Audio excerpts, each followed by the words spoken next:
We all got to die. But some people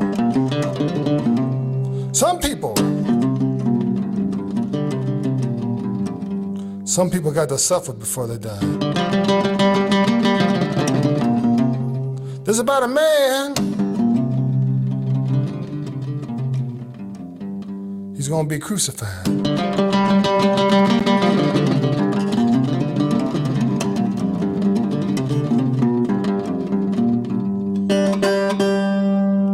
Some people die of cancer. Some people die of AIDS.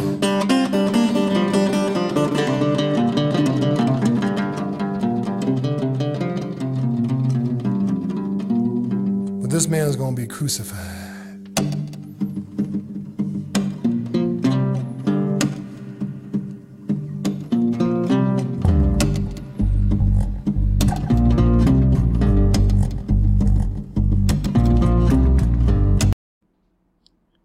I'll post the link to that song in the description. It was kind of tough for me to hit the stop button and start the video. It's a great tune. And it was suggested by someone watching my previous video on Jordan Peterson saying Satan is Lord. Now, last week I believe we left off with this diagram, or we briefly looked at it. And again, it's just one of Jordan Peterson's famous diagrams about what is, as in the present, our present situation, and what should be, which is the future, and then how we should act is the sort of ethical and moral judgment we use to get there. And that's basically his future authoring program. At its most basic form. So if you're not familiar with this series, because I have a lot of new subscribers, I just do a reading of Maps of Meaning each week. I'm going page by page because I only have about enough time to fit one page in per week in terms of producing a video and reading it out loud. And reading it out loud, I would suggest you all do that because it helps. It's another way for your brain to process the information. And I kind of go through it a little bit slower than you would normally go through it. Obviously, one page per week is really, really slow. But I find that it helps you think about each of the ideas for a longer amount of time, and it really kind of settles into your brain a lot more than it would if you just speed read through it, or if you just read it maybe at a more normal pace. So I'll start this week's reading. It's almost like going to church. A lot of my videos I start reading from a book, and I like my Fearful Symmetry Friday videos, and I'll start this week's reading. It just reminds me of standing up in church and reading from the Bible. Anyway, so Jordan will now open up a quote from Northrop Frye. And if you're familiar with my channel, I cover Northrop Frye a lot, every week. So he says, the basic grammatical structure of transformational mythology, so to speak, appears most clearly revealed in the form of the way, as in the American way of life. The great literary critic Northrop Frye comments upon the idea of the way as it manifests itself in literature and religious writing. Quote, following a narrative is closely connected with the central literary metaphor of the journey, where we have a person making the journey, and the road, path, or direction taken, the simplest word for this being way. Journey is a word connected with jour and journée, and metaphorical journeys, deriving as they mostly do from slower methods of getting around, usually have at their core the conception of the day's journey, the amount of space we can cover under the cycle of the sun. By a very easy extension of metaphor, we get the day's cycle of a symbol for the whole of life. Thus in Huysmans' poem Reveille, and then he has a quote from it in parentheses, up, lad, when the journey's over, there'll be time enough to sleep. The awakening in the morning is a metaphor of continuing the journey of life, a journey ending in death. The prototype for the image is the book of Ecclesiastes, which urges us to work while it is day, before the night comes when no man can work. The word way is a good example of the extent to which language is built up in a series of metaphorical analogies. I'm just going to interject here for one moment about this idea of working while it's day, before the night comes when no man can work. It's kind of interesting how much our lives are symbolic, and I think Jonathan Pageau goes over the symbolic life. And I haven't gotten into his videos as much as I'd like to, just because I just don't have time covering the channels that I do cover. Vanderklay, Owen Benjamin, and Jordan Peterson. It just leaves me, plus my own channel, just leaves me very little time to get into other stuff I'd like to be getting into. But I recently watched his November Q&A, which I found really interesting. But yeah, the symbolic life. And so if you ever noticed all the crime that happens at night, all the evil seems to come out in the darkness. And, you know, you could say this metaphorically, but it's also quite literally true. And I think this is something Jonathan Pageau talks about as well, that the life of Jesus was very symbolic, and it was very much making the prophecies come alive in a certain way, and making the metaphors come alive. The Lamb of God, born in a manger, and the manger's a place where the animals go to feed. It's where we feed. Ultimately, we are fed on Jesus's body and blood. You know, there's all this symbolism, all this metaphor, all of this becoming literally true, historically true, factually true, in some sense. I'm going to get into that. I keep meaning to do this in my Jordan Peterson Paradox video series. I'm getting to the resurrection.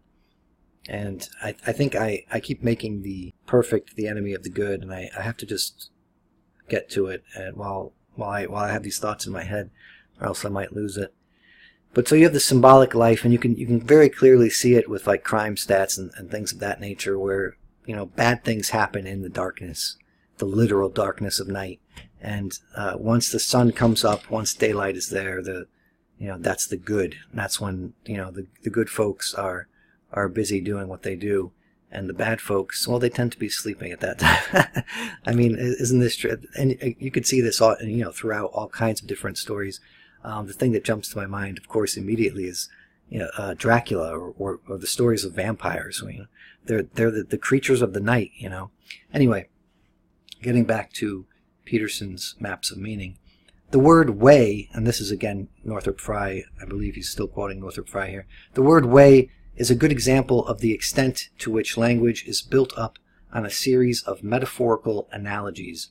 The most common meaning of way in English is a method or manner of procedure. But method and manner imply some sequential repetition, and the repetition brings us to the metaphorical kernel of a road or path. In the Bible, way normally translates the Hebrew derek and the Greek hodos. And throughout the Bible, there is a strong emphasis on the contrast between a straight way that takes us to our destination and a divergent way that misleads or confuses. This metaphorical contrast haunts the whole of Christian literature. We start reading Dante's Commedia, and the third line speaks of a lost or erased way. And I cannot pretend to read, what's that, Italian? But that just means the straight way that it's lost, or something like that. Other religions have the same metaphor. Buddhism speaks of what is usually called in English an eightfold path. In Chinese Taoism, the Tao is usually also rendered way by Arthur Waley and others, though I understand that the character representing the word is formed of radicals, meaning something like head-going. The sacred book of Taoism, the Tao Te Ching, begins by saying that the Tao that can be talked about is not the real Tao. In other words, we are being warned to beware of the traps in metaphorical language, or, in a common Oriental phrase, of confusing the moon with the finger pointing at it. But as we read on, we find that the Tao can, after all, be to some extent characterized. The way is specifically the way of the valley.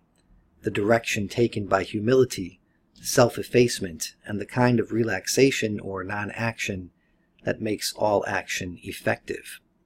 End quote. And so now we're back to Peterson. "The way is the path of life and its purpose.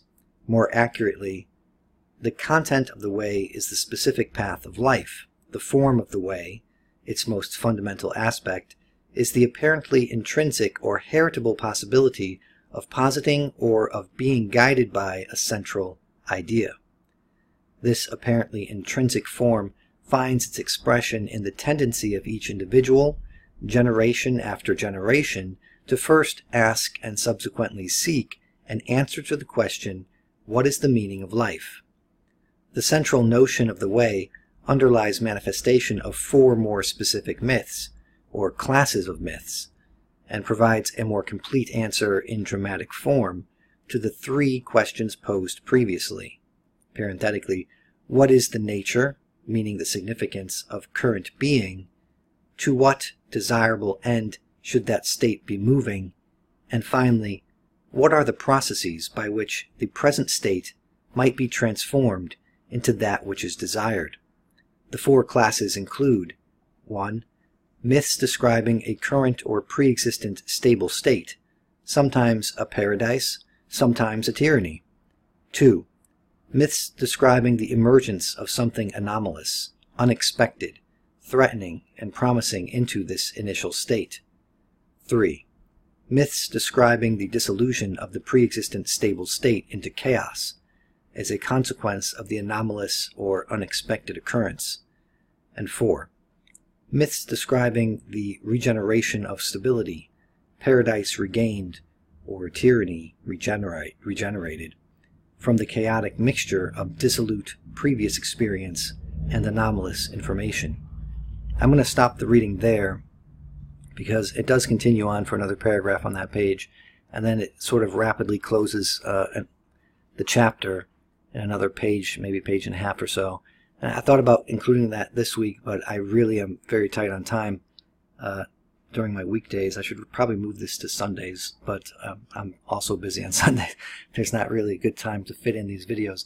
But that's where I think I'm going to leave it for today. I think that, yeah, that's the last slide. Slide number 3. And so here, here you see he's incorporating Northrop Frye. I hope that gives you some idea of why Frye is kind of important to know and understand and look into. And I sort of do that with my Fearful Symmetry Fridays videos because I am quoting Frye a lot in there. But that's also about William Blake. I think a lot of these things come from William Blake. And William Blake sort of encompasses some of Kierkegaard's thoughts, some of Nietzsche's thoughts, some of Dostoevsky's thoughts. And it's kind of interesting because I believe they were completely independently formulated. And I think you even see a lot of Jung in William Blake, which I'm going to get to.